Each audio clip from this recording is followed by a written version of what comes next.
out. Little change at the top as expected. There at the top, we see Texas Tech, one of the top 4 teams there in America, but everybody else, considering Alabama, considering BYU, Miami, Notre Dame, where would the committee seed these teams? And some of the things we're looking forward to coming up before next week after Conference Championship Week. Welcome to Southeast Sports Plus. I'm Gerhard Mathangani, joined by Patrick Walsh. Patrick, we were really excited about this, not necessarily for what's up top, because Ohio State and Michigan, or Ohio State and Indiana, we knew after rivalry week, we knew there would not be a ton of changes there at the top. Don't even really expect much after this past week. But where Alabama, where Miami, where BYU, and where Notre Dame, I think there's a lot of people not necessarily not wanting to know where they're seated as much as why they are. Because I think the why is the most important, because most teams can't change because they don't play. Look, let's just be honest. This season, I think, is going to be a main factor on why we need to get away from a selection-based model into the college football playoff. It has to turn to an access-based model, because you have the CFP committee giving reasoning for, let's just say Alabama being in because, they beat these teams, and then you look at Miami and Notre Dame. Well, Notre Dame lost to Miami, so they're in front, or for some reason they're in front. Right. When the head-to-head should trump everything. So you have the loser of that game, Notre Dame, in front of Miami. And then you have the winner of the Texas-Vanderbilt game in front, even though Texas has 3 losses. So I just don't get it. I mean, if you want to just say, hey, we have SEC bias, I mean, I don't really care. Just come out and say it at this point, because now I was a little bit shocked at Hunter Yurachek's comments last night. And, I mean, I've been shocked the whole time that they've done the explaining for their reasoning. And it's just come on, guys. We really need to find a better system. And I know it's year 2 of the 12-team playoff, and it's going to get bigger. But yeah, it's just – it makes no sense. Right. It really doesn't. And I think that for a lot of people, the head-to-head, I think, is going to stick in a lot of people's craws. Obviously, yes. Notre Dame and Miami, they played on the field. Now they have the same record, and now neither team will play another game. So it looks like, as of right now, Miami might be stuck, and it looks like the ACC might not get a team in this whole thing anyways. And you talked about an access-based model, and I really like that on its surface, but I think the only problem you run into down the road is if, let's just say, the SEC is stacked 5 to 6 teams deep. If you're pigeonholing those top 4 spots, then what does it mean to be able to get those other at-large bids? Well, I think you bring up a good point, but isn't that kind of what we're seeing in the NFL right now? I mean, the NFC West is stacked. That's true, yeah. And it's just a matter of how many teams can you get into the wild card. Theoretically, you technically could get an entire conference into the wild card, but it's highly unlikely. Yeah. That's just the nature of the game, I think. And the problem I have with the NFL right now is we need to get rid of these top 4 seeds reserved for conference champions and do it like the NBA, where it's just straight seeding. But I think if you lay the groundwork for what you need to do to get into the playoff, that's going to help the health of the playoff in the long run. So have these games laid out preseason, go over these. Maybe, honestly, if you want to expand the playoff, leave there be 3 spots for each of the conferences. And since Notre Dame, I know they're not in a conference, but I mean they're in the ACC and pretty much everything else. Just include them into this conversation here. If we can find a way to lay out, hey, here's what you need to do, it's just going to take away the bias, the politicking out of it. Because right now, I mean, this is just last year we saw maybe 6 teams truly have a chance at the national title. For sure. This year, I think it could be any of these teams. Right, exactly. And for those that haven't been paying attention, let's take a look there at that top 25 as it stands right now, because what I find really interesting is a team that you have been carrying the flag for. You have been carrying the flag for North Texas. It looks like they might be, they could be the G5 representative but I know Tulane's still ahead of them as of right now. I still think there's a path, there's an avenue. James Madison there at number 25. Then you have Iowa, Georgia Tech, and Houston. I know a lot of these teams in the AP poll, the back half of the AP poll was kind of occupied by a lot of SEC teams. You have Missouri in there, Texas, Tennessee right outside of that top 25. What do you make there of North Texas finally cracking the 20s? You know, it basically tells me at this point, no matter what, the American is going to get a bid into the college football playoff. Now, James Madison, your hopes pretty much rely on, hey, you got to win the conference championship, and you got to hope the other Dukes in Duke wins the ACC, so that way you can get the second bid. But finally excited to see North Texas crack the top 25. This is a few weeks overdue, though, in my opinion. Yeah, and obviously, like, we've been talking about this conference for a long time, and I wonder how much the preseason hype for a team like Tulane really helped them out, and not as much love for the Sun Belt really hurt JMU and teams out of the Sun Belt Conference. And JMU will not necessarily have the biggest resume builder because they'll play Troy in the Sun Belt Conference Championship, for a Troy team that has 4 losses so far in the year. And so I just don't know if I can see them vaunting 5 spots ahead to get to Tulane. You know, you just brought up something that I don't know if you truly meant to bring up, and I'm going to bring it up once we get through this top 25 because you said preseason hype. Yeah. And that has been a thing that the committee has held against some of these teams, which I think is just utterly ridiculous that you go back, the preseason, then why do we even rank these teams? Right. Like, exactly. Like, what are we doing? Yeah. I mean, if you're not judging it by what you see on the field, not vis-a-vis what you saw or thought in the preseason, but what actually happens there on the field, I think is key. And I think that's part of the reason why the Big 12 said this past year, we're not going to do a preseason poll, because they watched some of their teams not necessarily get the in their eyes the fairest shot moving in, and I wonder if more will follow suit. I know the preseason poll is great for us, it's great for the fans, it's great for people who like to talk about sports, but it just inadvertently creates bias 100%. Because now we're seeing some teams like, oh man, these teams are really good. They were ranked so high in the preseason. We got to give them the edge because, you know, coming into the year we thought they were going to be really good. We don't want to embarrass them. Like, right? Come on. Yeah, it's kind of ridiculous.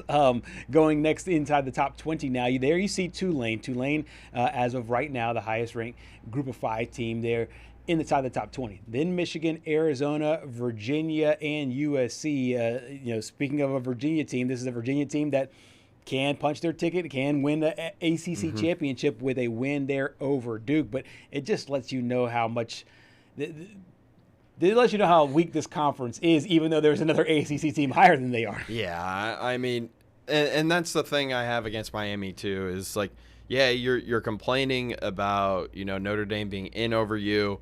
But you can't even make your own conference championship in like one of the worst years that this conference has ever had in football. So, I mean, there is that too. But I think Virginia, obviously, they control their own destiny at this point. Same with Tulane. So, I mean, those are the only two that really matter at this point. Exactly. And then as we go inside the top 15, now you have Utah, and some of these teams are on the outside looking in. Utah, Vandy, and Texas as of right now. Then you also have Miami inside the top 12 right now. Also BYU here. We talked about Miami at the top of the show. Where do you see, what do you make of Miami being in the top 12, still understanding that there is a designated spot for the G5? All right, well, I'm just going to go through these 5 here. Utah, you can just count them out. They're done. I mean, they're just done in my opinion. Obviously, they don't have another game. They were never really truly in it to begin with. The fact that the committee jumps Texas over Vanderbilt only because they have the head-to-head when Texas lost to Florida and Vanderbilt is a 10-2 team just blows my mind as well. I think that's what I just said. The preseason bias kicking in here. Texas was the number 1 team in the country coming into this year. And then we have to honor that. Vanderbilt is better than Texas. Vanderbilt is definitely better than Miami. Yep. I'm still shocked, and we'll do a comparison here in a minute. But I mean, I understand Miami fans don't like Notre Dame being in right now. I totally get it. Head to head should matter, and it should trump everything when your wins and loss, when your record is the exact same. And I know why no one's talking about BYU right now is because BYU is the only team on here that still can control their own destiny. Correct. So I understand why everyone's kind of sleeping on them, because if you beat Texas Tech, then you're in. Right. That's exactly right. And I see the rationale of putting Texas ahead of Vanderbilt because of the head-to-head. Well, then maybe apply that same logic to Miami and Notre Dame. I mean, yeah, head-to-head, but head-to-head should matter when the records are the same. Right. That's just my opinion. Yeah. You cannot put a 10-2 team behind a 9-3 team in the same conference just because you beat them. I mean, that 9-3 team lost to Florida. Who are Vanderbilt's 2 losses? Alabama, who's inside the top 10 right now, and Texas. Yeah, and I wonder how much Steve Sarkisian basically politicking that his team did not have to schedule Ohio State, and had they just scheduled some non-conference team that's inferior, and they would be 10-2. I wonder how much of that has now saturated the talk around Texas to say, oh hey, this is a 9-3 team. I'll put it to you this way: this is a 10-2 team that is 9-3 because of the way that they schedule, and the way that they schedule so hard. So let's give them the benefit of the doubt of a team that is 10-2 instead of a team that's 9-3. And looking at them like they have different clothes on, so to speak. But I go back to what the committee has valued the most right now, and it's the eye test. Yeah. Texas does not. I mean, yeah, good job. You beat Texas A&M at home against a hurt Marcel Reed. Good job. I mean, that's one of your good wins here this season. And I know you played Ohio State closer than any team has this year. You looked awful against Kentucky. You looked awful against Florida until you tried to make it a game. You looked awful against Mississippi State for 3 quarters. So you don't pass the eye test. Right. So I just don't understand the logic behind it. I guess it's the politicking, but if for some reason Texas gets in at 9-3, there's going to be some angry people. A lot of angry people. Inside the top 10, there we go. You have Notre Dame sitting there at number 10, with a lot of Miami fans angry about that. Of course, Alabama there at 9, Oklahoma at 8, which also that will boost the resume for Texas, obviously winning the Red River rivalry. Then you have Texas A&M. That's the biggest dropper so far inside the top 10 after losing that game against Texas. They dropped 4 spots down to number 7. Ole Miss is up a spot to number 6. Everybody else also climbing that is not named Ohio State and Indiana. They're inside the top 5, where you have Oregon making their debut in the top 5. Texas Tech also doing the same thing. And then you got Georgia up to number 3. And then the 2 Big Ten teams that have ruled the roost since this thing came out from the very beginning. They'll meet this week in the Big Ten championship, or Ohio State and Indiana. Going back to, I think there's 2 key points here. One, with the ACC overall, I really don't know what you do with this conference, because you could have a 5-loss champion if Duke wins this week. You also could have a Miami team that beat a team that's inside the top 10, and they'll say that they should have been in.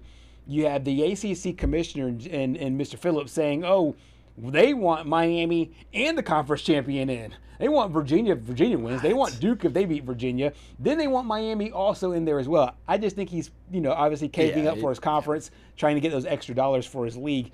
That I doubt that's going to happen at all. But then secondly, I do think this really now shows you, like you said, I think what the committee values. I think if the committee values wins, that's one thing. If you value close losses, that's another thing. If you value a tough schedule, that's another thing. It just seems like everybody's playing by a different set of rules. Yeah, and it's just inherently biased. I mean, there's just bias within the committee, because you can't just say, Miami and Notre Dame have the same record, but because Miami lost, which, I mean, if we were strictly going off of eye test, I'm all in Notre Dame's favor here. Yeah, Notre Dame has looked like the better team over the last few weeks than Miami has. But if we're going to set a standard here, there's no standard. There's zero standard set right now. When you have 2 teams that are 10-2, and they've played each other, the team that won should be in over the loser. I mean, that's just basic knowledge. That's why Texas is above Vanderbilt right now, even though they don't have the same record. But I go back to the Vanderbilt Miami thing, because I've been on this for the last few weeks now. I just don't understand. They're both 10-2. You can see the strength of schedule. Vanderbilt clears Miami by pretty much double. The strength of their record also clears. They score more points per game. Yeah, they allow more points per game, but they also play in a stronger conference. Yep. Yeah, they have a worse record against ranked teams, but they played 6. Yes. compared to Miami's 4. And the one at the bottom there is the one that really sticks out to me. Vanderbilt handles the unranked teams. Miami's two losses are to 2 4-loss teams. Yes. So I just don't understand. Unfortunately for Vanderbilt, I'm sorry for you. I'm sorry for the fans because I know they want the show that is Diego Pavia and this Vanderbilt team into the playoff. Yeah. But it seems like at this point it's wraps. Yeah, it does. It seems like they'll be on the outside looking in. Just like Steve Sarkisian, Clark Lee has been making a pitch for his team to be able to get into the college football playoff. Here's Coach. We've got a really good football team here, and this is not about narratives and stories. It's about the facts and the data that support a really good football program. And, it's my responsibility to make that case and to make sure that I'm fighting for a team that I believe deeply in, and I believe with every strand of my being deserves a chance to compete for a national championship. I think it's the best thing for college football. I think this group of players and staff have worked really hard to put an exciting product on the field, one that's energized our Nashville community, our Vanderbilt community, but the potential for this goes way beyond that. And, the merits of the case are about strength of record. The ESPN Football Power Index has us ranked 11th in terms of the strength of record. It's about strength of schedule of the teams that are ranked ahead of us. Only 4 have a higher strength of schedule ranking. We played 6 teams that were ranked at the time of our game against them. 4 of those were ranked in the top 15. And so, again, those are measures for the moment to say that was what was perceived about those teams. Our 2 losses came on the road at Alabama, at Texas. They're combined 19-5 in the season. Both of those games played out differently, but both we were within striking distance in the fourth quarter. We're 10-2 against the spread. And again, I don't pay a lot of attention to that, but I know that record against the spread should be closer to 6-6. This is the expected point differential in games. We've outperformed the perception of our program. And I think this perception started at the beginning of the season. We had a team coming off a bowl win against a really strong Georgia Tech team that returned the most production in our league on offense and defense, and it took us all the way up until a win on the road at South Carolina to get ranked and get recognized. I feel like, we've earned every bit of respect that we've gotten this year. And I feel like the gap that we have to close keeps getting bigger, I think the striking part about that, it was that last sentence, that the gap that they have to keep going, they go over, just gets bigger. And I feel like, just like I said before, it feels like everybody's playing by a different set of rules. He also talked about the preseason poll. I think that Vanderbilt's probably one of the clearest signs how broken this whole system is. Yeah, and honestly, it's just the bias coming out. I think that, why would we want Vanderbilt? I mean, Vanderbilt's been the doormat for a long time. We need to protect the brand of some of these schools. But let me tell you this. If Vanderbilt doesn't get in this year, they're going to get in sometime soon, because that flip of Jared Curtis, 5-star plus number 1 quarterback next year, I think he's going to come in and start right away. Yeah. And, the future is bright. I know some Vol fans don't want to hear it. They were like, Vanderbilt caught us in a down year. Well, Vanderbilt's here and here to stay, because Clark Lee is going to be there for a long time. I think this is a real rivalry, not just on paper, but also in execution there with the football programs. We'll flip it over to basketball. The ACC-SEC Challenge is underway. We'll break down day 1 next.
Back here on Southeast Sports Plus.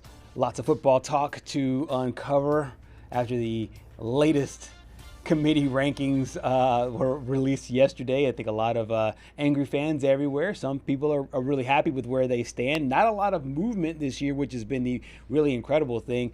And with that now tabled for a second, let's go to basketball now. The ACC-SEC Challenge is now in. One of the things, Patrick, you and I talked about after the show yesterday is just how well matched these games are. And it you could tell the powers that be that got together to put together not only this ACC-SEC Challenge, which has been going on for a while, but this year in particular on the men's side, there was really a lot of thought put into it because there are really a lot of evenly matched teams. Yeah, and this matchup that we're going to talk about here, I go back, it was the same matchup last year as well, but in Knoxville, and it wasn't even close. I think the Vols won by 40 or something. This year, a little bit different for the Syracuse Orange. They made Rick Barnes a little, I think he might have aged a little bit after this game. 62-60, the Syracuse Orange win.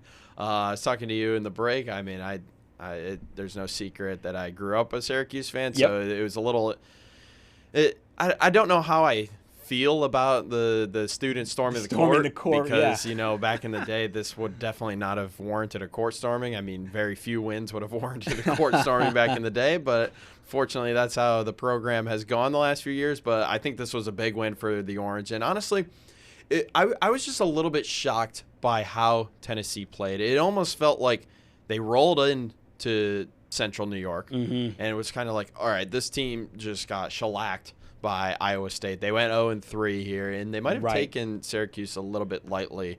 And Nate Amon, we had been talking with our friends in Knoxville all throughout this season so far in the first month, and then Jacoby Gillespie as well. They both didn't really play great. And I look at the 7 turnovers from Nate Amon. It just looked like Syracuse's game plan was to basically create chaos for him and get him uncomfortable. I think Amon has, I think Sam Granville said this yesterday, Amon has more of an NBA potential than Jacoby Gillespie, but it just looked a little bit shocking to me. 2 for 10 from the field, only 11 points. These are supposed to be 2 of Tennessee's best players, and they combined for 21 points. Yeah, and 7 for 22 from the field there as well. And you mentioned those 7 turnovers, only 2 assists for Amon. And I think that this is a Tennessee team, and like you said, we've talked to our friends in Knoxville about them, that the potential seems to be there. And I think these battles, these tests on the road are really, really good for this basketball team. One of the things that I noticed is the fact that Syracuse did hit a late free throw there at the end, and and you've been lamenting that, and it's really important, especially, you know, I think in these kind of marquee games, because as you said, Syracuse stormed the court, which lets you know. I mean, obviously you could probably roll your eyes at the storming the court part. All the kids that probably storm the court are average age, you know, anywhere between 20 and 23 years old. I've been there before. Yeah. Oh, yeah. And that's part of the reason you love the pageantry of college basketball. And it's been a while since they were that good. So you kind of understood it. But at the same time, the storming the court also let you know how big it was to Syracuse and how important this game was to Syracuse and to their fans. And I think that it can be telling for what you have moving forward to be able to win a big game like this at home. Look, we'll talk about Tennessee here in a minute, but on the note of Syracuse, they had arguably the toughest stretch in the Players' era that you could have had. For sure. You had to go up against Houston, who was in the national championship last year, then play Kansas, who is a perennial blue blood. And then you have to play an Iowa State team that, I mean, they've been at the top 3 in the Big 12 for like, I don't know, the last 5 years or so. So, I mean, you look at that 3-game stretch, and it's no joke. And they went 0-3. They could have beaten Houston. It came down to free throws. I think they could have beaten Kansas as well. And then the Iowa State game was a dud, I think, because the second half they just ran out of gas. But this is a Syracuse team that's playing without their best player, Donnie Freeman. Once Donnie Freeman gets back, I don't think this loss looks as bad for Tennessee. I think Syracuse is going to be a bubble team once they do get Donnie Freeman back. But it just makes me wonder, though, because, you know, this is a Tennessee team that has all of these preseason expectations, and their best player last night came off the bench. Yes, exactly. Yeah, there you see him. It's 22 points, 16 or 10 for 16 from the field in those 23 minutes. I really found it interesting when you think about Jaden Carey that you go into a game like this one. I don't know all the the background about the why he came off the bench, or maybe just coach thought it was just a better play for the overall team and just better for the way that the offense was able to flow. But I don't know if this means that, hey, you do this moving forward, if he just needs to see the game. I have no idea. What was your take of it overall? I didn't watch minute to minute to see how Carey played, but obviously it was very effective. Having watched Syracuse for a few years now, it always seems like it's the bench guys that really show up against the Orange. Right. So I think they do their scouting around their starting five. I think Jaden Carey's going to get minutes now moving forward for Tennessee, because I think it's still early in the year. I mean, they're 9 games in. Tennessee sits at 7-2. And Rick Barnes is still trying to find out his team here, but I think he's going to play a big factor for this team moving forward. I think last night definitely gives him some confidence. I know he missed I think he missed a dunk there with 3 seconds left, and they pretty much would have sealed the game, only being down by 1. But I think the future is bright there for Jaden Carey. Yep, and we got a chance to hear from head coach Rick Barnes on that Syracuse defense. They're the best defensive team since we've been playing the last couple of years. We've kind of run into them a couple of times in tournaments. And he's got some young guys, but they play hard, and they put the pieces together, and we're still early December, and they continue to the pattern. And again, understand they just played 3 of the toughest teams in Vegas that you could play. That was a gauntlet, and for them to again, I'm sure people looking at that and thinking what, but again, I think this is a testament to Coach Autry and his staff and his players to come back from that with not a win, and what they did tonight. And again, they deserve to win this game. They did. I thought they played harder, competed harder, did all the things that they needed to do to get a win. Meanwhile, flipping over to Syracuse now, led by a young guy, and a career-high day starting there for the Cuse. Yeah, Nate Kings. Let me tell you, this guy came over from Oregon State, and honestly, I didn't really know too much about him. But I think I go back to that Vegas trip, and that was basically his coming out party against Houston. I think he dropped 23 points against the Cougars. And then last night, I mean, just unreal play from the guard, 19 points, 6 of 8 from the field, and then 7 rebounds as well. Rebounding has been a little bit of a problem for the Orange in recent years. But, I mean, again, this is a Syracuse team that you're going to have to watch out for. I would fully expect an SEC team to play against them in the postseason. I think this is the year that Syracuse breaks that curse. I mean, they haven't been to March Madness since 2021. Right. And they played Houston that year. But I think an SEC team is going to run into them down the road. And, I mean, once they get Donnie Freeman back, I think they're going to finally finish in the top. I'm going to make a wild prediction. I think they're going to finish in the top 6 of the ACC. Wow. And I think the ACC's back. And it looks to be that way. Yeah. I mean, I know we'll talk a little bit more about the overall challenge, but just scrolling through the scores yesterday, it looked like the ACC. I mean, SEC put in 14 teams in the big dance last year. We talked about that, but it looks to me that the ACC, they have their ducks in a row. It feels like the teams, especially early on here in this SEC challenge, it looks to me that, hey, the ACC has their act right. Look, Syracuse is back. They got the big win yesterday. I think Virginia Tech taking South Carolina now. South Carolina's trying to figure things out over there. Virginia Tech taking them to overtime.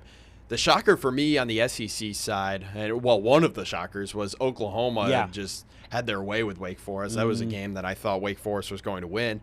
And then Texas A&M, Bucky McMillan, your guy, able to pull out a win there in Pittsburgh. But, I mean, as we roll along here, we'll talk Duke, Florida here in the next block a little bit, because that was, there was some controversy around that.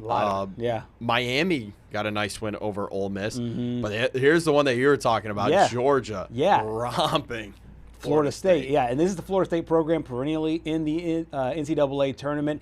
I know, obviously, there's changes there at the top, but for a Georgia team who is almost anemic, might be too strong of a word, offensively, to put up 107 points. To me, that was a big one there against the Seminoles. Yeah, and then Notre Dame getting the win over Missouri, and then Kentucky's problems against ranked teams continue here early this season. You gotta think that Pope's gonna get his guys over there in order.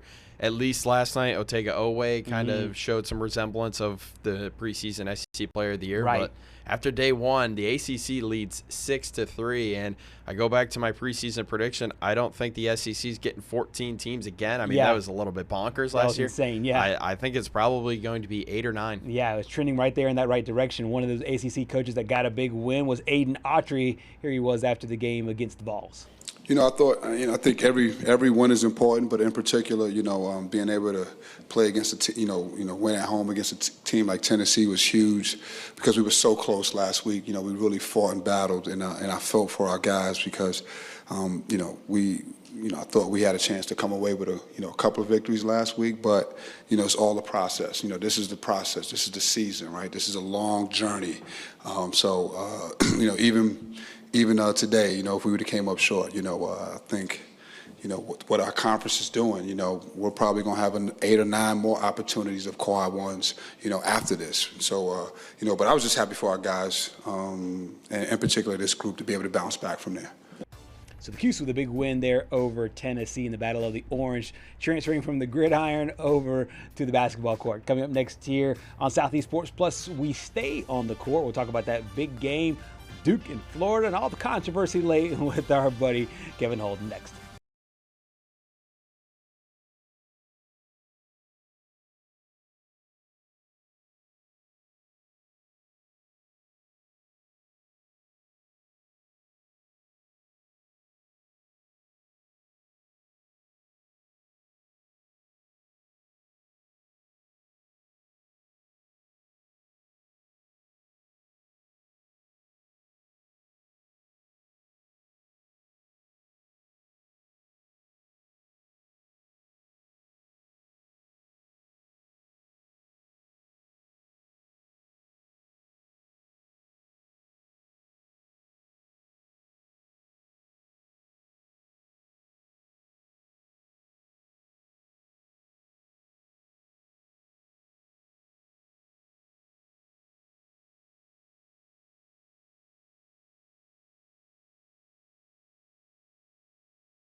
Back here on Southeast Sports Plus, I'm really thankful for all of our guests that join us here on the program. But for one guest in particular, I am extra thankful for Mr. Kevin Holden, because he promises yesterday he's just going to stay in that one spot and just eat some crackers and change of clothes there and get ready for today's program.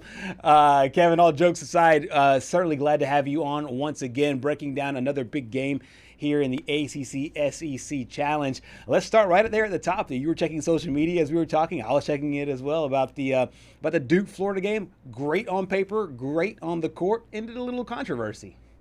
Yeah, apparently there's some folks not real thrilled with the way the officiating came out in that game. And I guess so. I mean, I suppose it's a little bit, when you have a matchup like that, a little bit of it's going to be about the officiating, I suppose. But taking that out of the mix, that's a great matchup all the way around. You had, the stars on both ends. You had the defending national champs, a team that Duke would have loved to have faced last year. They got a chance to do it at Cameron Indoor. The atmosphere was just electric. The noise was great. Manny Diaz was in there trying to pull votes for the college playoff. It was awesome. We talked with you yesterday when we were previewing this game, and that guy right there, Cameron Boozer, yet again, another crazy night for him. But to me, it was Isaiah Evans that had the big three there at the end. What'd you make of Evans there? Yeah, so Isaiah Evans was trusted in that game, and he's been trusted in the past. But I think what we're starting to learn is John Shire is going to lean on some of the guys who have been around, right? Mm-hmm. Like this was last year's Duke team. Guys came in, they filled out a starting lineup, they were gone, right? There was a ton of one and dones, and there just wasn't a lot of continuity from the previous year. And I think Shire understands that Caleb Foster and Isaiah Evans and Malik Brown, these are guys that he's going to have to rely on. And Evans stepped up. I think the experience that he brings to the table is a nice offset, because look, Cameron Boozer is just supremely talented, but he's also played, I don't think he's played double-digit college games yet. So, they need some folks that can help that cause. They need, some experience that can help them kind of balance that out. And that's what they've got in Evans. Absolutely. When you take a look at this Duke team overall, being able to play that game at home, what'd you make of the overall environment? It's one of the things that we touched on yesterday, because it's not an ACC game. It obviously wasn't a game against like a North Carolina or so, but it was a quality opponent that came into the building. When I saw it, everybody was going crazy. I have no idea what this means, but I saw the students doing all that. What's the vibe overall in the early part of the season there in Cameron Indoor? Yeah, I think what you learn is, I mean, obviously it's an iconic venue. We know that.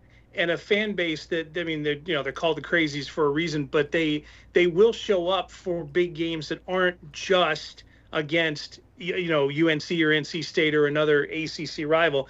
And that's impressive to me, because you have some fan bases that get up for the big opponents, but may not necessarily get up for a game like this. It's December. I suppose Duke kids are always thinking about classes, but most people are not thinking about classes in December. So the fact that they show up, and they were, it was a blackout, I believe. Everybody was dressed in black, so everybody was, coordinated and getting crazy. That part of it really is meaningful. I would think if you're a Duke player, it's a huge recruiting tool. Like all you have to do, I mean, not that you really need to sell Duke on anybody, but if you had a talented player that was coming in, just sit him on the court for that night, sit him in a section for that night, and just listen to that sound rain down in that tiny little space. Mm-hmm.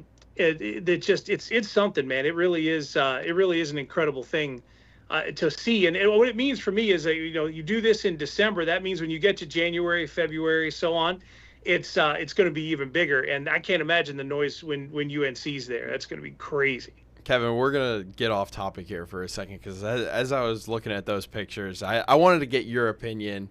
Are you coaches should be in suit and tie, or do you like this new wave where, everyone just wears quarter zips and stuff?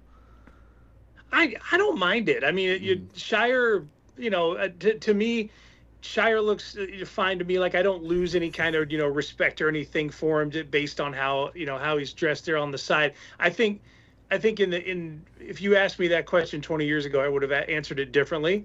Because I kind of like the idea of coaches being this, like, they would be suited and they would be like the pictures of whatever. But I think over time I've kind of turned into a fan more of like you don't want to be overly energetic, but you want to be, relatable, I think, to the players.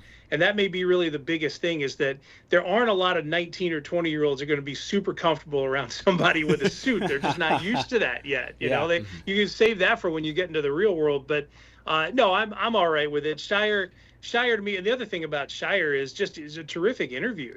He's authentic. He will. He'll tell you, he won't just feed you stuff. He'll tell you what he wants to tell you, and he'll do it in an honest way. Absolutely. Day 2 of the ACC-SEC Challenge features a really interesting matchup as NC State plays Auburn. 2 first-year head coaches, Will Wade there with the Wolfpack, and then Stephen Pearl taking over for his father, Bruce Pearl. What are some of the things that stand out about this matchup here in the ACC-SEC? Well, okay, this was a perfect transition since we're talking about coaches and how they wear and what they wear and how they act.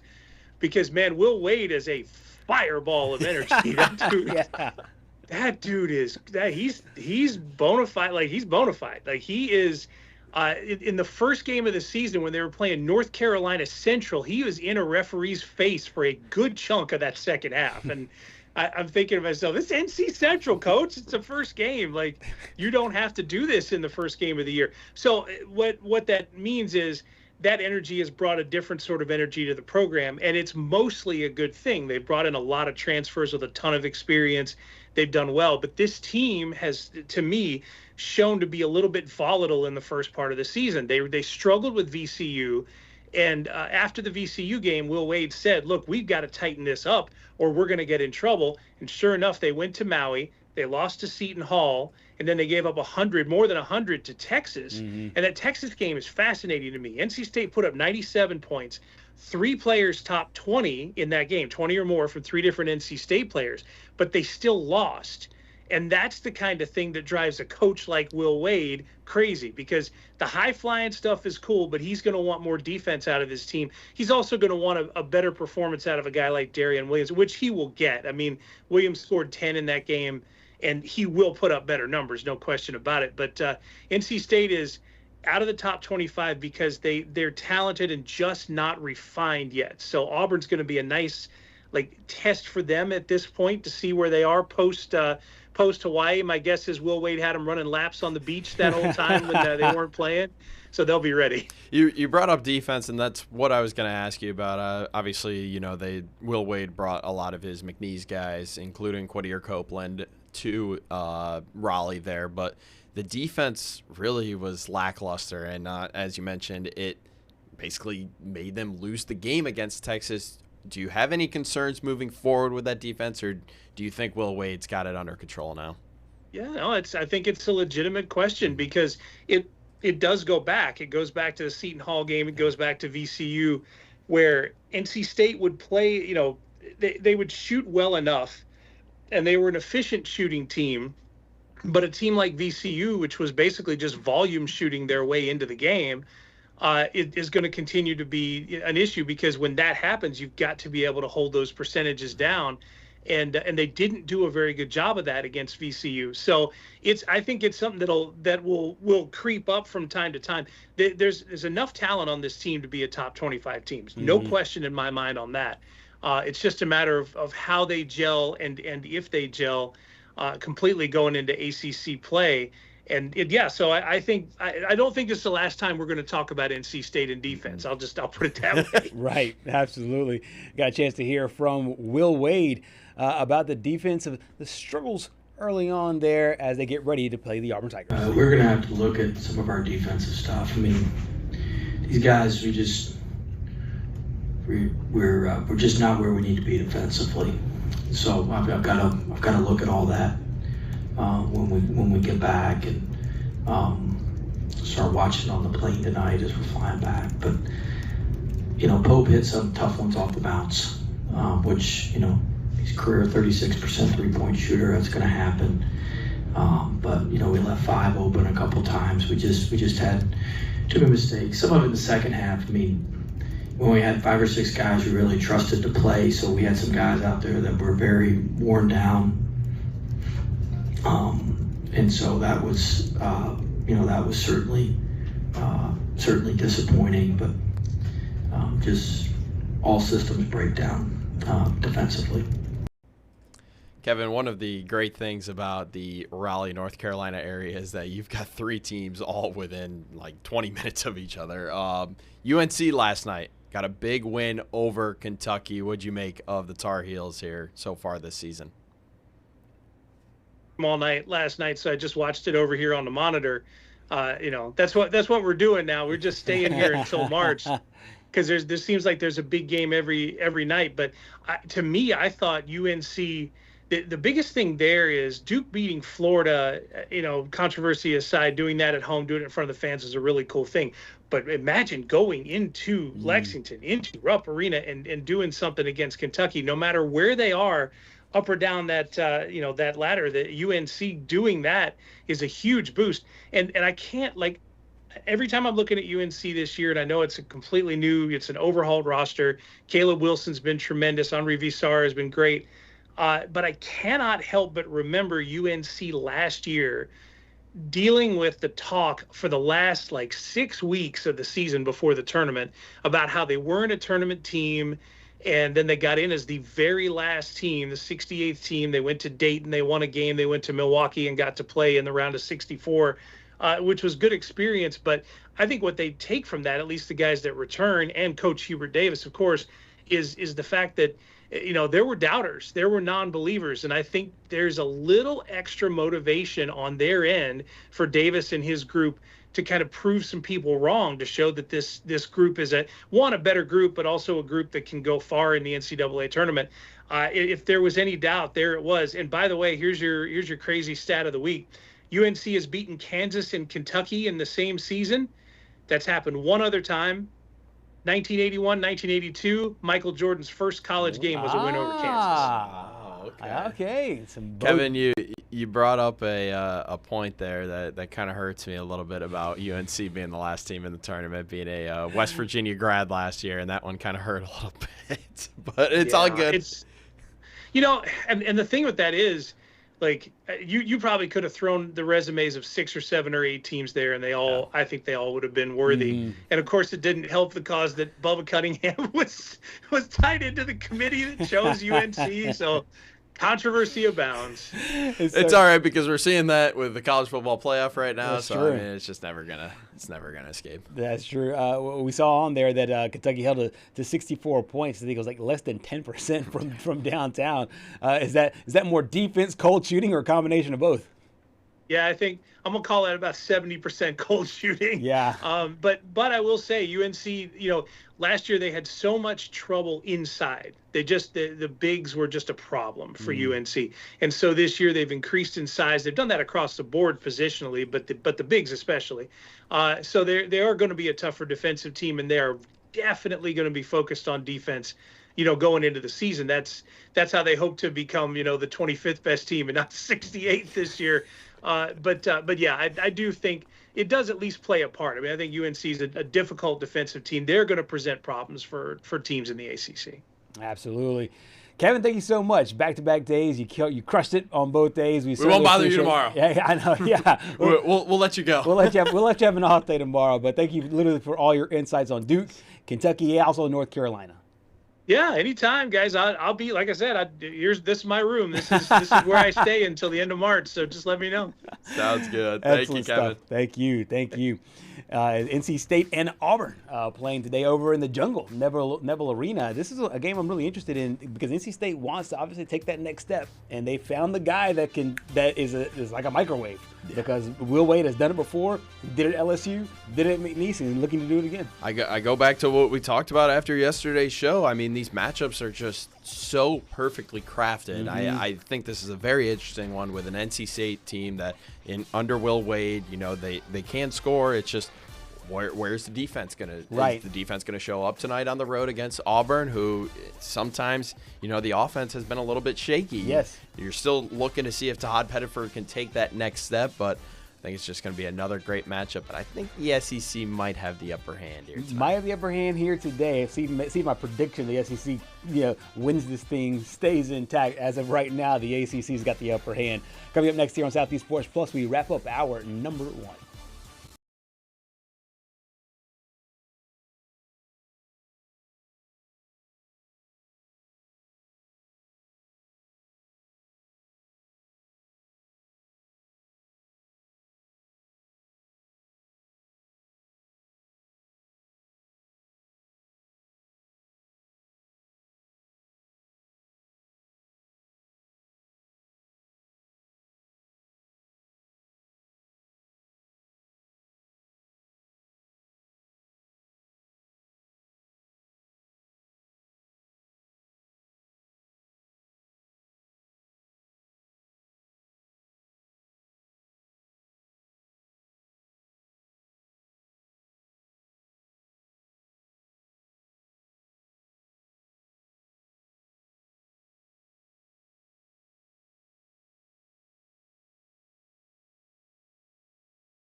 There's very few times here in the world of sports and basketball that I'm really like, what in the world just happened there? Yeah. And this final topic here on our first hour of Southeast Sports Plus was just that. When I woke up to the news that Chris Paul has been let go by the Clippers, and I was thinking, well, he signed for a minimum contract. He's 40 years old. I think he just wanted to be, with and a part of the team here. But I found this news kind of bizarre as he's now basically a free agent. I mean, the Clippers are already the second best team in Los Angeles. And, yeah, exactly. And I mean, they just turned into a poverty program with this because, I mean, this is a guy that's on his farewell tour. Right. And what do? You sign him in the offseason. He announces that it's his farewell tour. I think he was in tears when he was signing. Yes. Because he was like, yeah man, I just love being back with LA. And then they just randomly cut him overnight. And I saw there were some problems he had with Tyronn Lue. Yeah, that's what about it sounded like accountability and stuff. And right. What do? They just go ahead and cut him. Which, yeah. I mean, I'm like, come on, man, just let the guy finish out his last year. But then I started thinking a little bit more. I was like, man, what if Oklahoma City just signed him so he could finally get that ring? That's honestly, it was one of the biggest things that I thought was this might be a blessing in disguise because he wanted to play obviously with LA, be close to his family, be back with the Clippers, a team franchise he spent so long, and they were so close all the time. Him and Blake Griffin, they had all these great years in LA, and then I thought, maybe this does open up a path for him to finally get that championship ring and be with a bunch of former SEC guys all at the same time, because the Clippers right now, they're deep. The Thunder right now, they're very deep. Very, very deep. They just got to 21-1, I'm pretty sure. Exactly. But the thing is that they could always use another player, another body, and I wonder if he can ride the coattails. Seems kind of strong given Chris Paul's career, but it just seems to me that could be an opportunity for him to have a farewell tour that ends off with the championship. Look, he has done so much in his career that he deserves to hop on the bandwagon one final year and just get a ring. I mean, I go back. Obviously, the Clippers, you mentioned with Blake Griffin. I go back to the Suns as well with Devin Booker. 2021, everyone was talking it should have been his year, but he ran into Giannis and Brook Lopez and Chris Middleton there out of Milwaukee and just wasn't able to get it done. But I don't see a reason why like the Thunder wouldn't just pick him up. I mean, I think you could pick him up. I don't remember the rules surrounding cut contracts and stuff, but I thought he was essentially a free agent. I don't know if there's a waiting period, a holding period, because he was on a minimum deal anyway. So. Yeah, I mean, you could probably sign him again to a minimum deal. He'll just be happy to still be in the league after this craziness that just happened. But I mean, like, come on, LA. Like, again, you built a brand new arena as well. And you're still poverty. Right. You're basically trying to catch up to the Lakers, and it's just never going to happen, ever. Right. And this just is another nail in the coffin, so to speak, to you just not being as good as LA. Right. So, and there have been a few teams that have been flirted out there. The Pelicans have been flirted as one of the teams, talked about, floated around as one of the teams possibly that he goes to. Of course, he started his career in New Orleans. No. I would hate to see that. You got 3 wins over there. Yeah, exactly. They're terrible. And then, of course, Oklahoma City, going back to Oklahoma City because, of course, he spent a little time there as well. I could see it. I really do. I didn't ever root for CP3, but I'm one of those guys where, like, you want to see the Legends be able to get at least one title. Sam Presti, just do it. Just make for it the people, please. Just for the people. Let this man finally get a ring so he can ride off into the sunset. And, I mean, he's a 12-time NBA All-Star. Yeah, exactly. And so we'll see what happens with CP3 coming up next. Hour number 2 of Southeast Sports Plus next.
In our neck of the woods, sports is tradition.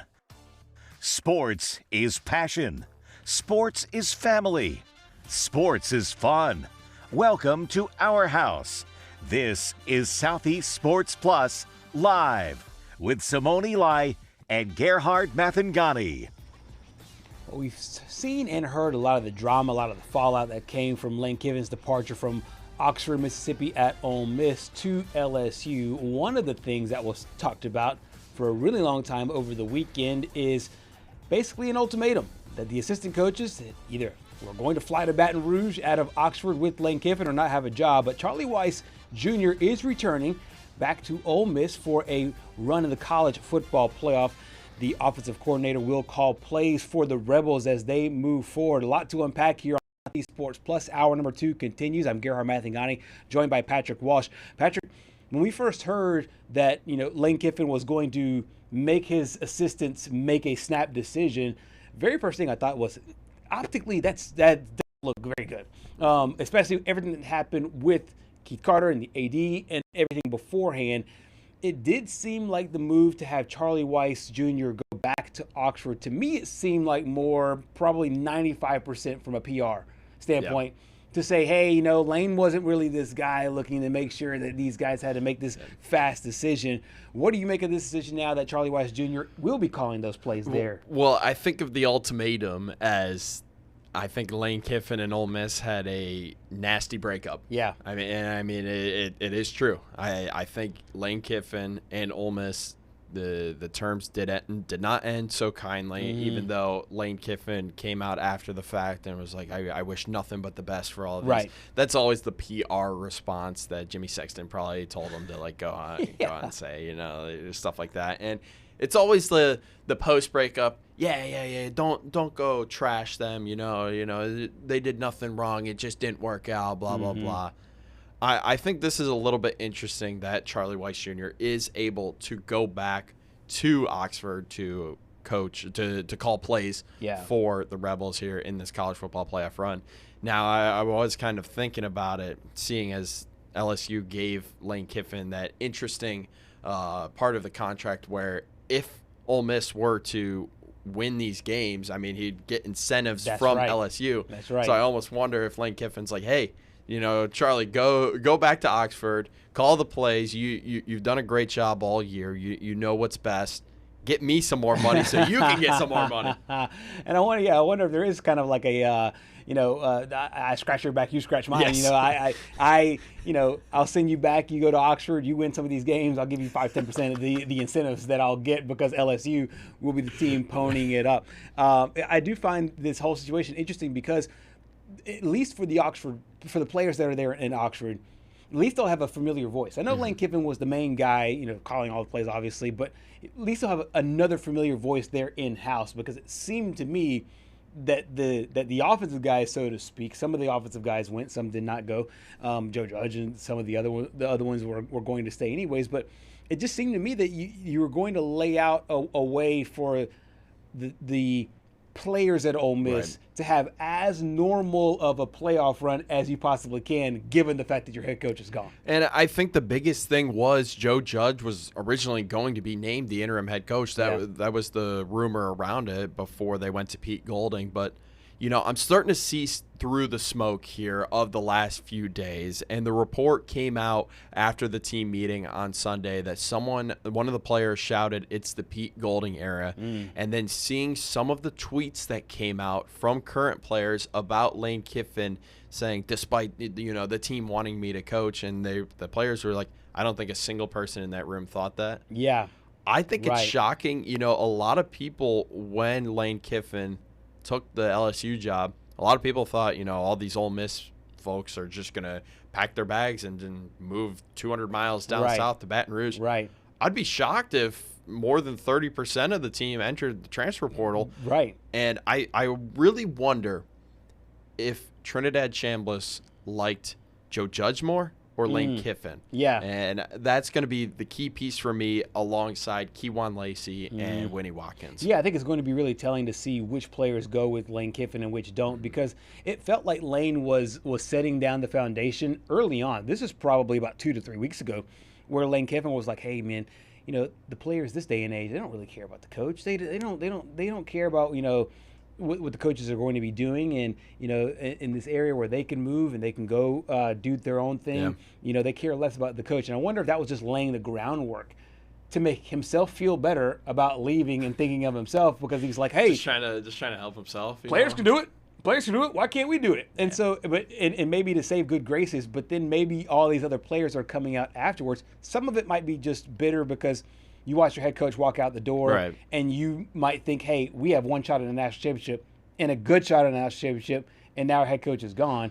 So some of it might be bitter feelings, but some of them might be also too, like, hey, we're tired of lane stuff too. We're tired of all this, and I just wonder, because there's no blanket answer for everybody, but I wonder percentages, because I think you put a good percentage on the players that follow him to Baton Rouge. I think there's another good percentage to feel like, how many of these people are happy with Charlie Weiss and happy with Pete Golding and happy with Joe Judge and happy with all the guys that stayed, and they're going to settle in and try to make the most of what they have there in Oxford now? I mean, I look at the recruits right now. Obviously, it's early signing week this week, and I know Kiffin has flipped at least 3 from Ole Miss to LSU. Right. But the big key for me personally is going to be, all right, who are the transfers? Because the transfers have played under him and spent all of their time around him. These recruits only have seen the Lane Kiffin, the business side of Lane Kiffin. Where it's like, hey, I want you to come to then Oxford and come to the SIP. Now it's go Tigers. Channeling his inner Eddie-O. But it's just so interesting to me that these players are coming out. And they've had to deal with this ever since, in my opinion, they've had to deal with this stuff going all the way back to probably when Billy Napier got fired. Yep. And then once Brian Kelly got fired, I mean, it was like right after then, it was like, all right, Lane Kiffin, there's an opportunity for him to leave here. But here's the thing to me. 2 things can be true at once. One, the college football calendar is flawed, and it needs to be fixed soon. Absolutely. Because stuff like this will continue to happen. And the other side is Lane Kiffin quit on his team. Yeah. I mean, and honestly, you can make both those arguments. I'll bring up the recruiting rankings here in a bit to see where LSU favors around the rest of the SEC. But first, let's get a chance to hear from QB1 for the Oxford for Ole Miss in Trinidad Chambliss. I mean, I really can't point anyone out, but I would just say this whole team's just focused, and honestly, we just want to win. We'll do whatever it takes to win, and we're so locked in and not worrying about anything else but the team right now. So we're just ready to, play our next opponent.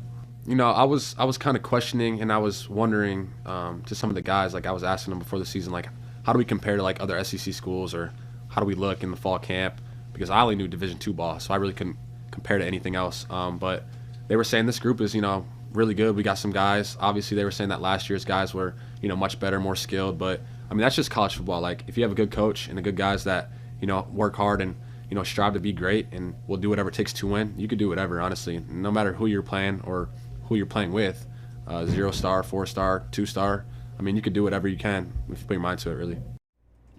So Shamblo's talking about the stars, the recruiting rankings. We'll get to that in a moment. But first, I wanted to ask about what you thought about this offense now with Charlie Weiss. Do you expect to see any wrinkles that are different from what they ran earlier, especially as it relates to the running backs, maybe throwing the ball more, maybe passing the ball more? What do you expect to see from this team, because they have a while to prepare before their next game in the college football playoff? Well, I don't expect them to look too much different. I mean, you've got Charlie Weiss Jr., your offensive coordinator, back. Joe Judge is going to be the quarterbacks coach still. Kevin Smith, running backs coach. Yep. John Garrison, the O-line coach. The only thing that changes is Pete Golding, but it's not like Pete's coming from the outside. I mean, he's seen everything that's gone on. Yeah. And the 2 most important guys on this list right here is Charlie Weiss and Joe Judge, both being back.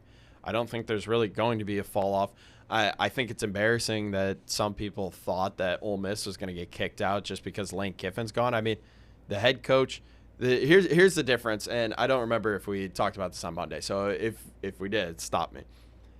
The difference between Florida State and Ole Miss is Florida State lost their quarterback.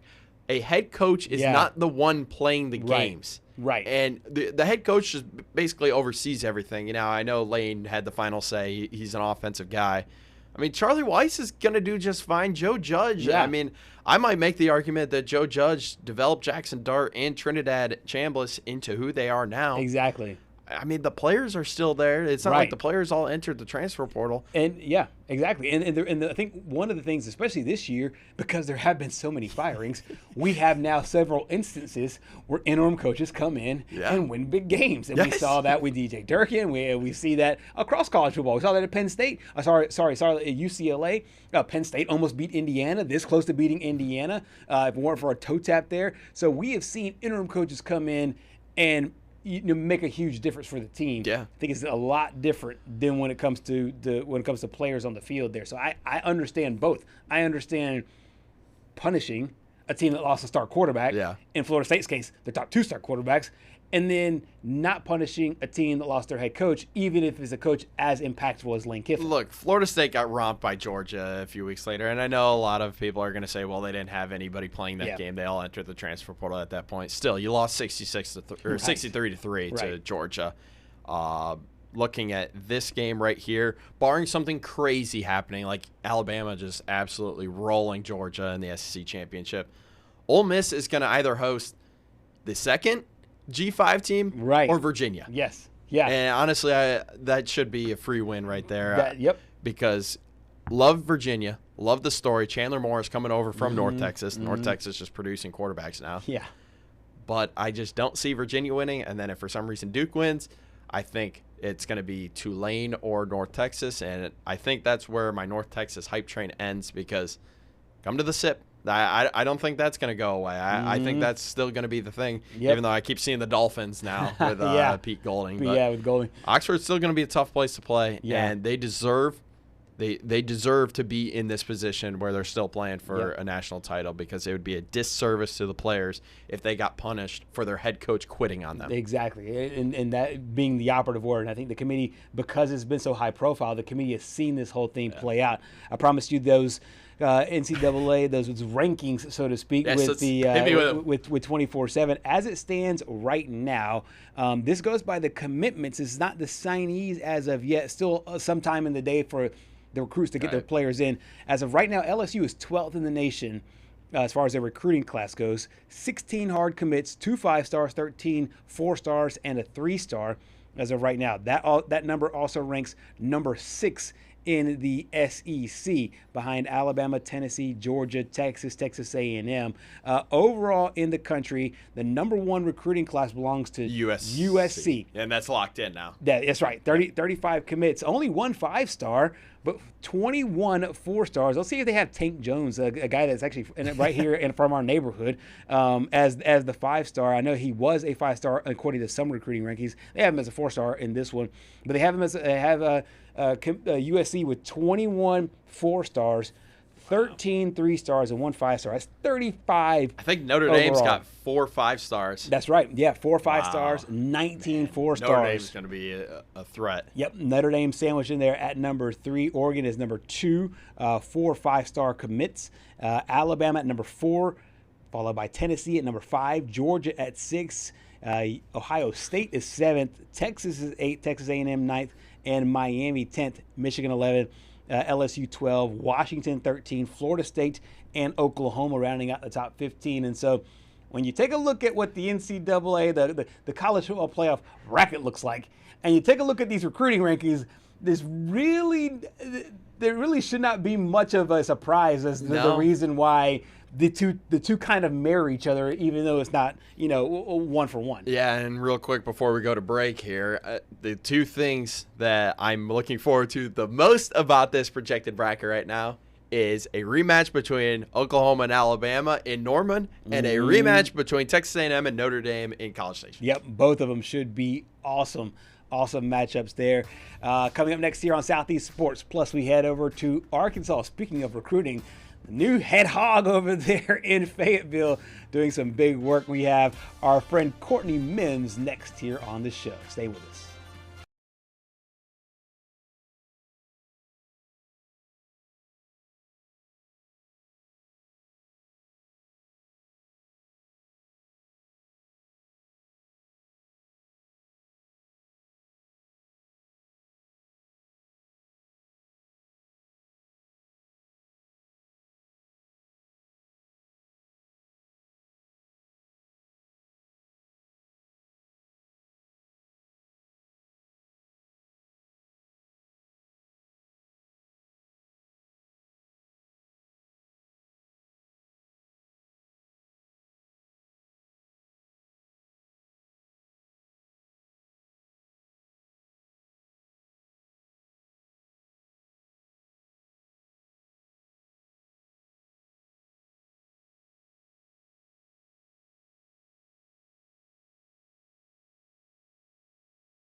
Back here on Southeast Sports Plus. Can't wait to be joined by one of our favorite friends here on the show, Courtney Mims. And Courtney, you're on the road here. We appreciate your time. We want you to be safe there on the road as you travel. Number one, obviously, Arkansas hiring a new football coach has been the biggest news. We'll get to some basketball here in a little bit, but we were talking about it in the break, and we want to get your response now about the way that this whole thing landed. Obviously, because I felt like out of all the SEC openings, it stayed open the longest because Arkansas was one of the first to fire their coach and one of the last to hire theirs. Yeah, you're exactly right. Before we get started, I do want to shout out my photographer here, LV, who is Hey, what's going on? Yeah, photogs. We love him. Okay. I had to give him a shout out because he is making us safe here, driving 100%. safe while I do the show with you guys. But yes, Ryan Silverfield, and honestly, guys, I'm going to be totally honest with you. I think a lot of us in the media were pretty shocked by this because we were hearing so many different names. I've come on the show with you guys and said, James Franklin, they're targeting James Franklin. Oh, wait, no, he goes Virginia Tech. Okay, they're looking at Alex Golesh. Oh, okay, some reporting in the state that he accepted an offer. I reported last week he did not, that was a little overzealous of some people here to report that. But then he goes to Auburn. So I think a lot of people were kind of shocked when it was announced on Sunday that it was Ryan Silverfield, because this process, like you said, Gerhard, has gone on for months. And so I think a lot of Arkansas fans were going, all right, it's going on for months, which means we're getting somebody good. Yeah. They were getting a Power 4 head coach. We are, I think some people even said we're getting in the Lane Kiffin Sweet 6. It's happening. We're getting Nick Saban to come out of retirement. No, it didn't happen. And so they got Ryan Silverfield, which is why there was initially some negative reaction, some protesting on campus of the hire. But since then, smooth sailing for the new head coach because, he's got some in-state recruits to flip to him. So that was pretty exciting earlier this week. One of the things that we've talked about with all these new coaches is not necessarily just the job, not necessarily just the contract. A lot of these coaches are really more enticed by, hey, how much will the school put up in NIL money? We saw that with James Franklin. We saw that with Lane Kiffin. We see that with other schools. Hey, we're going to pledge this amount of money to athletics to help you build your roster, because we know 2025, 2026 is a lot different than it was 20 years ago. What kind of maybe promises, incentives, what are some of the things you're hearing that Silverfield held that would make him say, okay, this is the place that I want to go? Yeah, so one of the things Hunter Yurachek mentioned when he announced the hire, and he put it in his press release, he mentioned a significant financial contribution to the program. And so we don't know exactly the details. We'll get more information during the press conference when Silverfield is officially announced to the media and to the public. Hunter Yurachek will accompany him in the press conference and will field questions as well. That's usually how it goes. Haven't heard anything different from that. So I plan on asking, I know other media members do too, but I plan on asking him, hey, what is this significant financial contribution? Is this rev share? Is this coming outside of rev share? Is there a donor that has stepped up to the plate to give NIL? That is one of the things we're going to find out. So I'm sorry I don't have a great answer on that right now, but I can also tell you that what we heard out of Memphis and some of our friends who cover the program over there is that they said to us that Silverfield, if he never had money for somebody or if he didn't have enough money to do something, he was not afraid to go out and ask for it. He was not afraid to go all over Memphis and go, hey, this is what I need. Please help. Please give, money for us to do this. That is different than the previous coaching staff here at Arkansas. And honestly, I think that's a really good thing that you have a head coach that's not afraid to say, you know what, I'm going to get that money. I know I'm going to do it myself if I need to. And so that to me is a big bonus and a positive in the financial situation moving forward. For sure. Last football thing before we move on over to basketball. On the field, for those that are uninitiated with the Ryan Silverfield product on the field, what does he promise? What does some of the things that he is expecting this team to look like? I know Arkansas saw it front and center when they played Memphis earlier this season.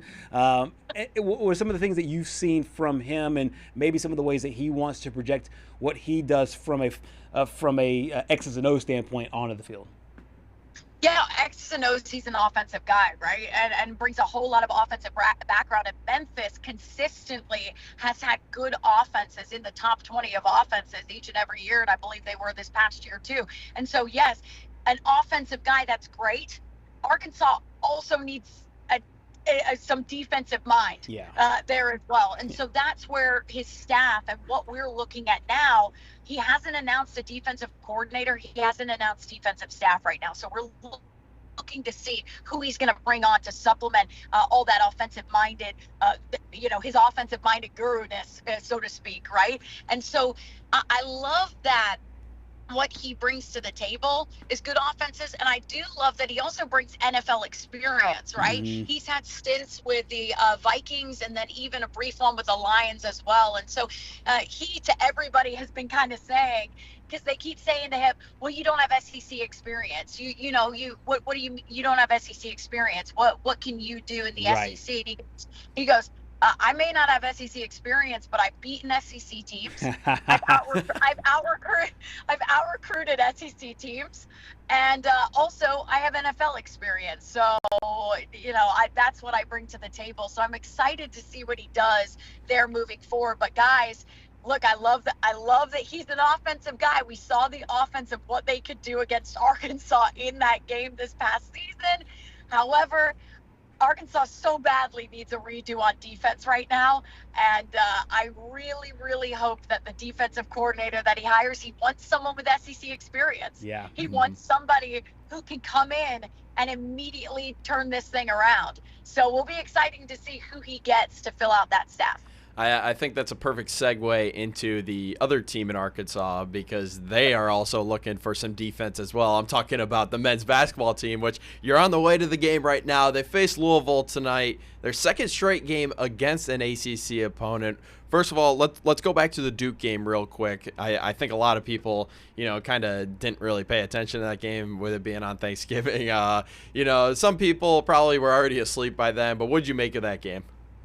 Patrick, speak for yourself, okay? I'm sorry. I was just tired from all the turkey, A tryptophan got him. But that was a college basketball fan stream right there. That's true. Okay? That's very true. John Calipari going up on Thanksgiving Day with the Arkansas Razorbacks. He's no longer in blue. He's in red.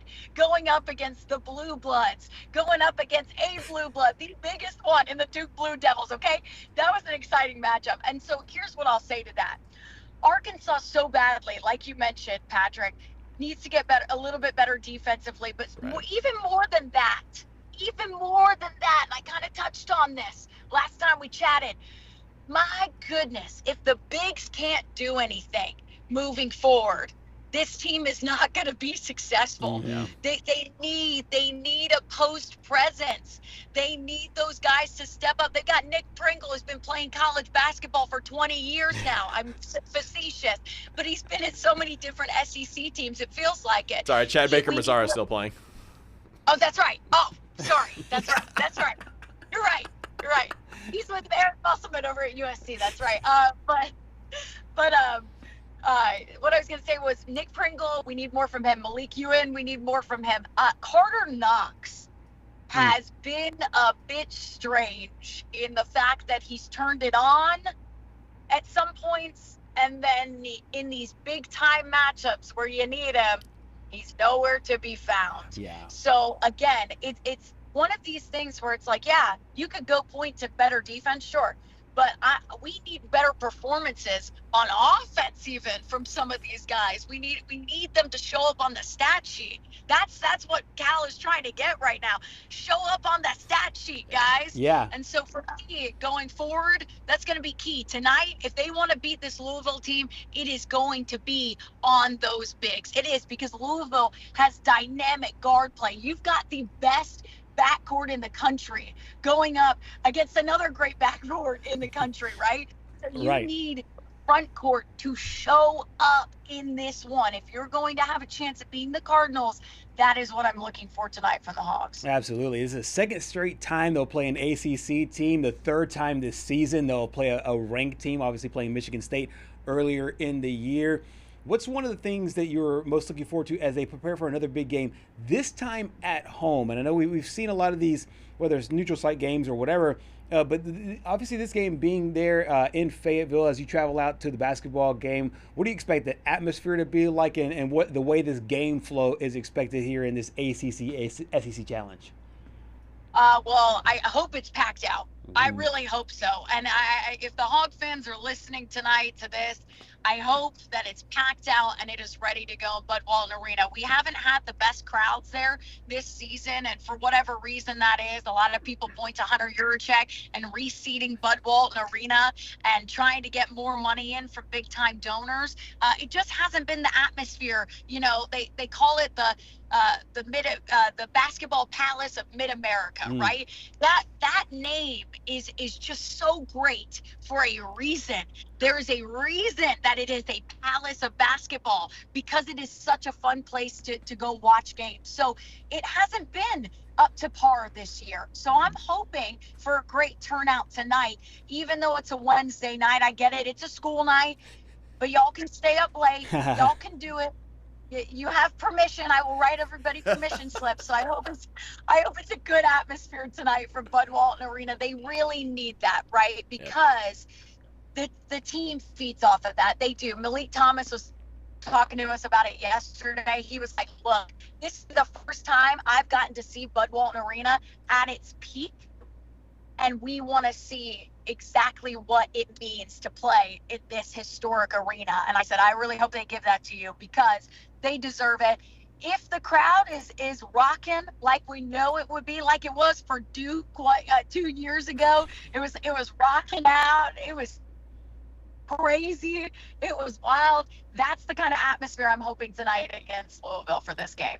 Courtney, it's that time. We need Courtney's crystal ball projection here tonight for this game against Power 4 teams this year for Arkansas. It's been a little bit of a struggle. We talked with you after the Michigan State game. They lost the rebound battle there, lost to Duke on Thanksgiving. Cameron Boozer just activated takeover mode that game. But here we go. Courtney's crystal ball. Will the Hogs get their first win against Power 4 opponent tonight? Go. Yes. Oh, I'm going to say yes. Yes, because you've got the magic of Bud Walton Arena on your side. You have two teams that have similar strengths, right? You have two teams that have very similar strengths. In that matchup against Michigan State, in the matchup against Duke, there was different strengths of each team. Tonight, you go up against a team that's very like you, right? And so you've got to find ways to beat them. And here's what I think. I truly think the Bigs are going to step up their play. I think they know it's going to be on them if they want to get a win tonight. I think they're going to feed off the atmosphere in Bud Walton Arena, and I think we're in for a big game. I really do. I think this is going to be one of the most fun. I know Florida Duke was fun last night. I know UNC Kentucky was fun.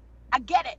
But this matchup tonight, if you're not watching this, I don't know what you're doing. You're not a college basketball fan, and you don't like sports. There you go. So.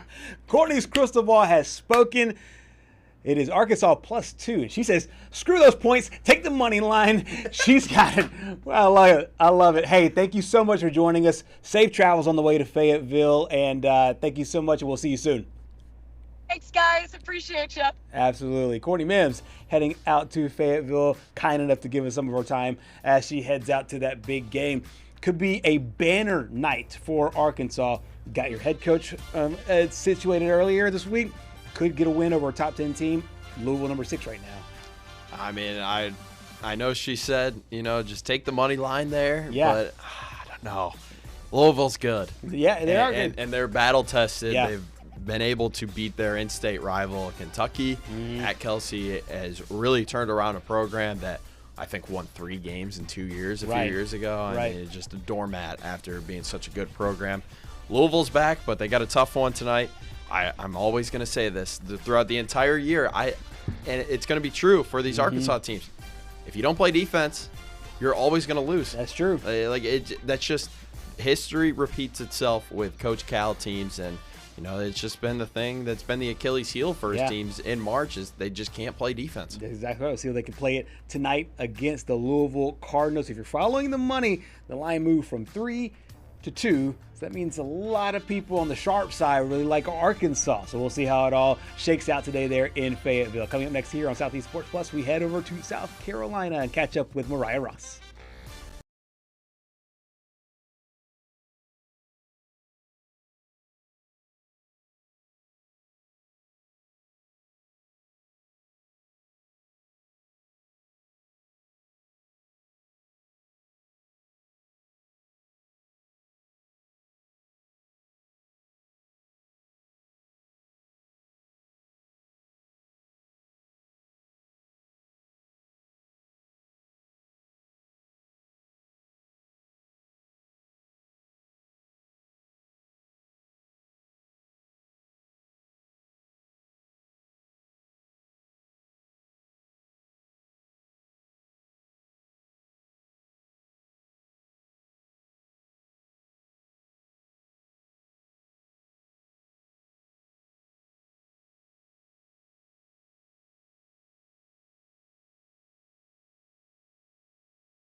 Back here on Southeast Sports Plus, it is a hump day. We're proud to be joined by our good friend Mariah Ross here on this Wednesday. We were talking during the break how chaotic and crazy this day is. It's National Signing Day. We touched on the rankings here a little earlier in our show. This is obviously a really big day for all of the local athletes. Talk about your day overall and some of the athletes there in the Palmetto State. Yeah, so we have quite a few signing days going on today, a couple tomorrow as well. And like you said, it's a big day for these athletes finally making their commitments official, putting pen to paper figuratively, as we were talking about. They aren't technically signing anything today, but just a big moment for these players, for their families. We have a couple guys going to Clemson, a couple going to South Carolina. So for us, it's bigger in that regard, just because it's, double locals, as we like to call them, maybe triple locals one day. So yeah, it's been a chaotic day, but it's been a fun day just getting to see these athletes go to the next level. Absolutely. So we'll also be able to see some future South Carolina and Clemson players go head to head in that rivalry. Let's talk about the 2025 game briefly, because I know it was one that a lot of Gamecock fans want to forget. Just the way that the season ended overall and this game. I think a lot of people going into the season, if we were talking back in August about what this game would mean, I think a lot of people would probably rightfully say, hey, this could be for a college football playoff spot or maybe even seeding there in the college football playoff. Now that we all know what it was for and the final score, what'd you make of Saturday's matchup and yet one of the most anticipated rivalries in college football? Like you said, a lot of Gamecock fans are ready to move on from this and flip the page to the 2026 season. And that's where Shane Beamer is too. Of course, he wanted to end the season with a win on a high note, beating your rival. But Clemson wanted the same thing, and they ultimately came out and showed that they want to get more by pulling out the win there. So flipping the page into 2026, obviously today is a big day with the signings, and transfer portal opens up soon. So we are looking at all of the moves that Clemson and South Carolina are trying to make to just get right for next season. Obviously, Shane Beamer has a little bit of a checklist with, needing a new OC, a new offensive line coordinator, our coach. So we are full 2026 mode at this point and just trying to forget everything that happened this past season. For sure. For Clemson, they ended off the season on a really strong note, ended off the regular season on a strong note. A couple of nice wins, including the win over their arch rivals. Where do you think that puts them from a momentum standpoint as they get ready for next season? I know they have to replace a lot of key guys, but Dabo Swinney and company, they seem to be moving in the right direction at the end of the season.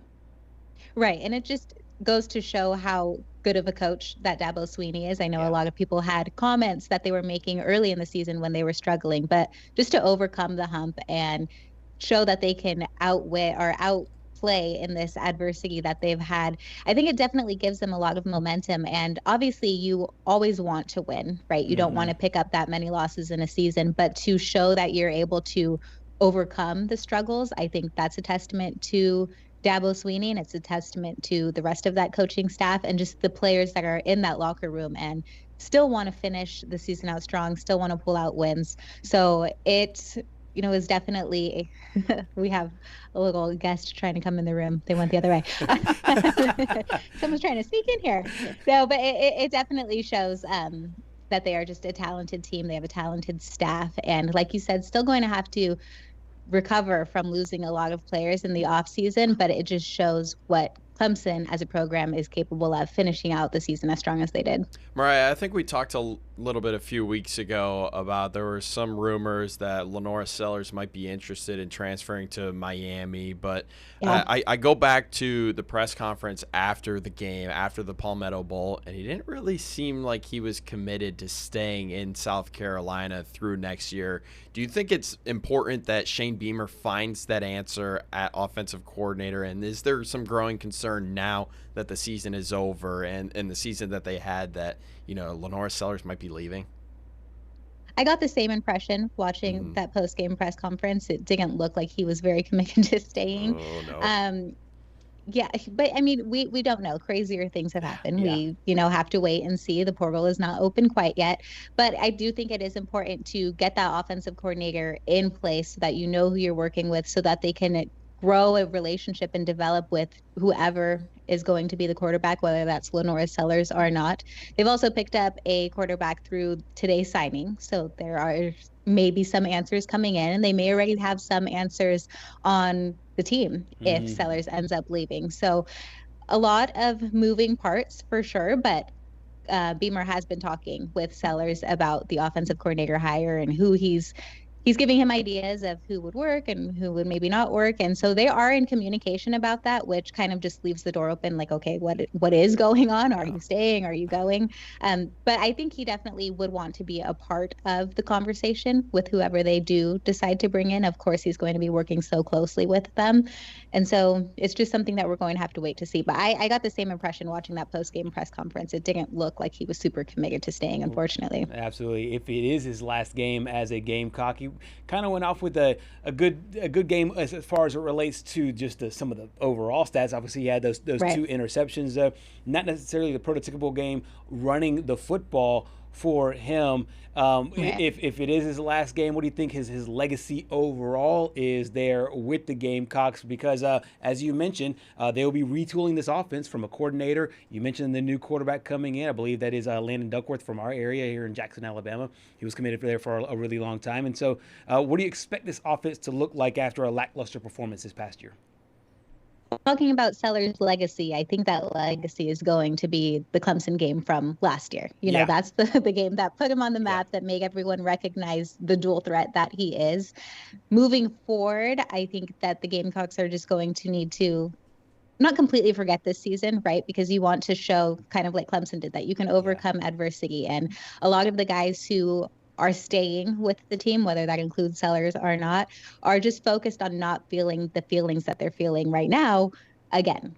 And so they're all just trying to move forward, learn from this season, learn from the losses, and just prevent this feeling ever again. And I think that's the lasting impression from this season, is just that they don't want to be back here. And so they're going to be doing everything that they can, the coaching staff, the players, to get right for 2026. For sure. Let's flip it over to the court now.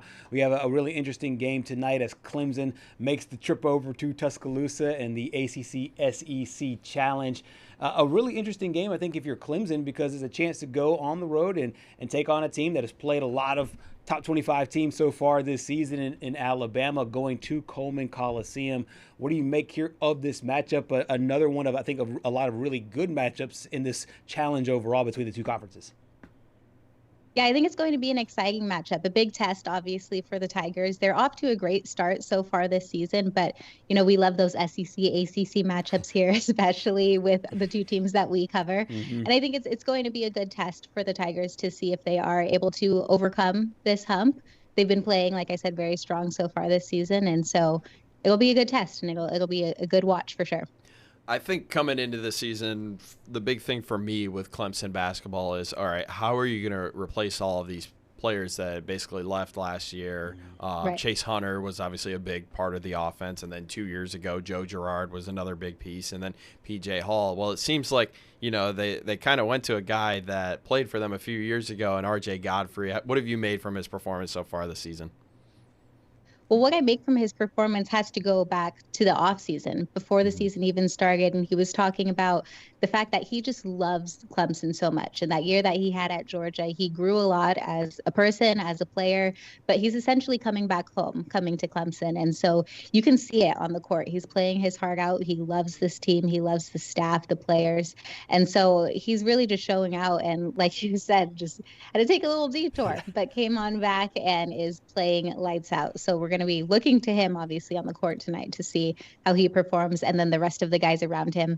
You mentioned Chase Hunter, and his brother Dylan Hunter is also on the team. So the Hunter brothers live on at Clemson, and so we maybe need a little bit more from him to step up and just continue to be a leader on that team. But they have been able to find some answers for sure from losing all of that talent a year ago. If only, you know, Ian Shefflin had one more year of eligibility, and this team could really be dominant. But I want to say something real quick. I think it's just so poetic that in the Charleston Classic, Clemson played Georgia in the championship game. So I just think that was so funny. I saw that matchup coming. I think I said something to you about, you know, go Mountaineers that day that Clemson played in West Virginia. Unfortunately for West Virginia, they had a chance to win, but, you know, weren't able to pull out the win. But I think tonight is going to be a little bit interesting. They are, I believe, last time I checked, a 10.5-point underdogs.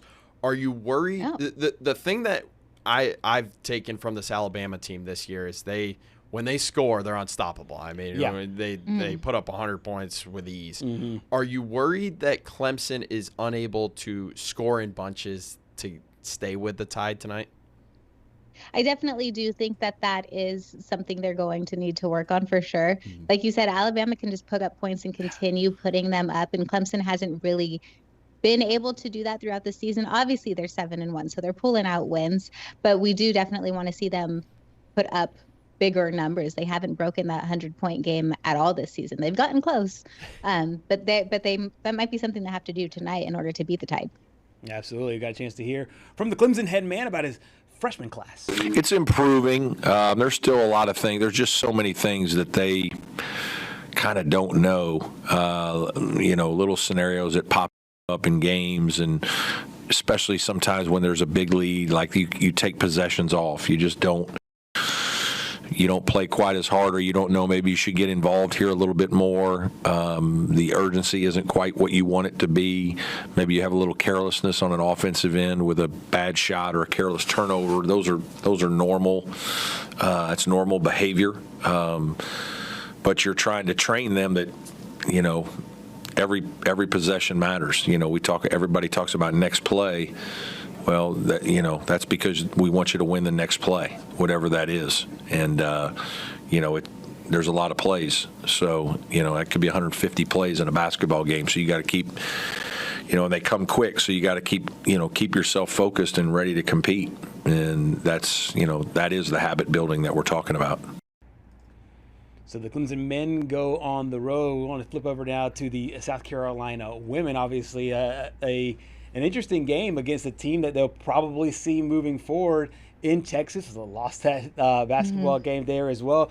I know it's very early in the season, and I know a team with championship medal and championship pedigree like Dawn Staley has, they don't necessarily freak out over one loss. But where do you see this team right now in the early parts of the season? Not freaking out over the loss at this point. Dawn Staley actually said it was a quality loss. It was one that is going to help this team learn and grow, kind of similar to Clemson. They have a lot of young talent on this team, and they're still just trying to figure out how to gel and work together. And so for Dawn Staley, she's actually, I wouldn't say happy about the loss, but she's okay with the loss because she feels like it got those young players an opportunity to play against a strong team, an SEC team, and just learn from the situation. And she feels like she knows what the problems are and what they need to work on, and that they fully have the potential to do that. So no one ever wants to lose, but it was a good and quality loss for that Gamecock team. Big game coming up tomorrow against a Louisville team. Do you expect Dawn Staley's crew to come out with a vengeance? Because, I mean, if I'm Louisville, I'm scared because there's nothing I would want to face less than a South Carolina team that just lost a close game. I agree. And that starts with Dawn Staley and just her competitive spirit. I do really think they are probably going to come out with a bang and just try to put up as many points as possible and still say, hey, we are a top 3 team for a reason. We were just in the championship game. I think she wants to send that reminder to everyone in the league that, you know, don't count us out yet. It was one loss and, you know, they're going to bounce back. Absolutely. This ACC SEC Challenge has been really fun for all of us to watch on both the men's side and the women's side. I know it's a busy time for you. You've done a couple signings. You're about to do another one, sandwiching some soccer in between. Mariah, we're so thankful of your time today. Do all the things. Absolutely. Thank you so much. Thank you. Mariah Ross joining us from Spartanburg, South Carolina. It's a busy day. All of our brethren in the sports departments everywhere across the Next Star Nation, obviously super busy here today, us included. Yeah, and there's a big game tonight in Tuscaloosa. Clemson facing Alabama. Some unfortunate news for Clemson. Their all-time leading scorer passed away. The news came out this morning about that. So I do have a buddy. He's the head manager of the Clemson basketball team. He said they're going to wear a patch the rest of the season for him. So, you know, Clemson might come out with an added edge here tonight against Alabama. Absolutely. Rest in peace, Eldon Campbell, all-time leading scorer, as you said, at Clemson. Also played for the LA Lakers back in the 1990s. Won a title with those Detroit Pistons, those infamous Detroit Piston basketball teams. And, of course, Clemson tonight will remember Mr. Campbell as they move forward. Coming up next year on Southeast Sports Plus, we close up shop here on a Wednesday.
Back here on Southeast Sports Plus, the ACC SEC Challenge rolls into its second day. Day one was a lot of fun.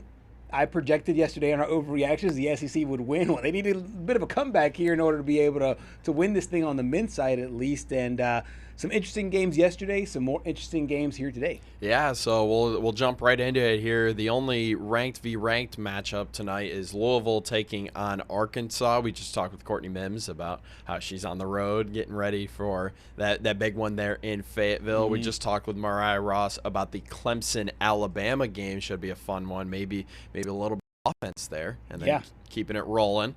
LSU.